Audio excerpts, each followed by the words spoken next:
Welcome to Homestead with a View. We are looking at some of the things I'm doing today. One of those things being planting daffodils. Yes, I'm aware that it is extremely late since we are looking at the end of January right now and the ground is frozen. So I've actually been working on a few things. First of all, I cleared the snow of the area where I want to plant my daffodils. And then I went ahead and took a pickaxe, if you guys can see this, to the earth.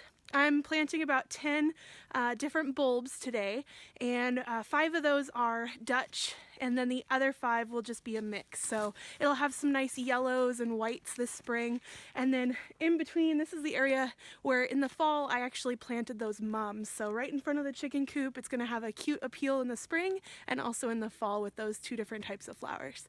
So stick with me while I go ahead and start planting those. Ideally, you want to keep them about 3 to 6 inches away from each other so they don't start to crowd. They don't necessarily mind crowding, but I'm going to give them the space so that they can grow into it. Alright, so let's talk a little bit more about why I'm doing this right now. I know being the end of January, this does not make sense to be gardening to some folks, but actually daffodils prefer a period of time with frost. So they really want to cool down their bulbs.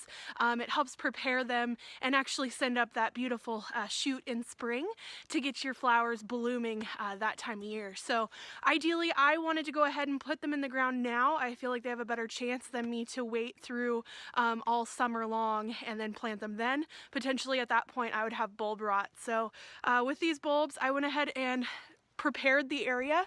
So I'm going to show you that really quick right here. What I did was I broke down through the frost layer, which was about 2.5 inches down. So it was not fun, but I went ahead and did it because I know that this spring I am going to love having those flowers. So here's the area that I have now for that. So look at this.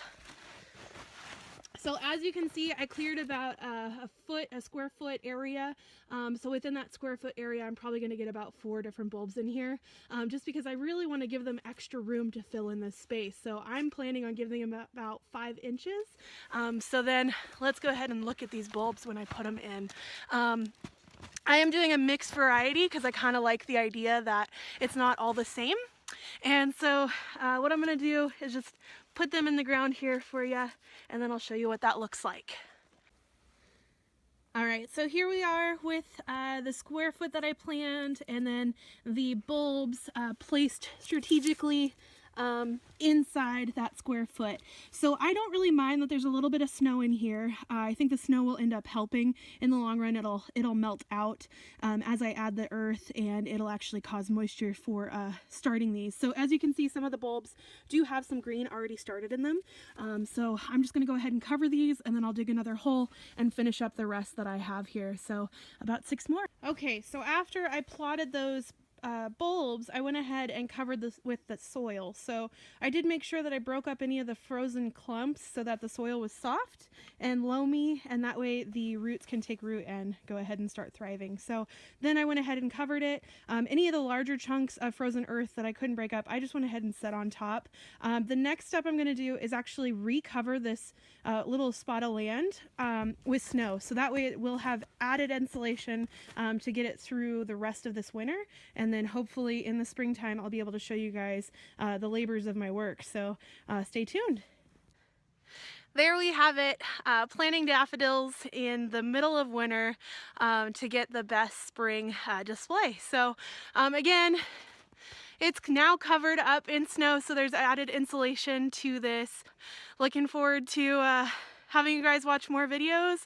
This was a very exciting experience for me to go ahead and do this for you all. So stay tuned as I create more, and hopefully you enjoy them. If so, I'll be creating a link for YouTube here that you can click and follow the journey. So Homestead with a View, we are a work in progress for sure.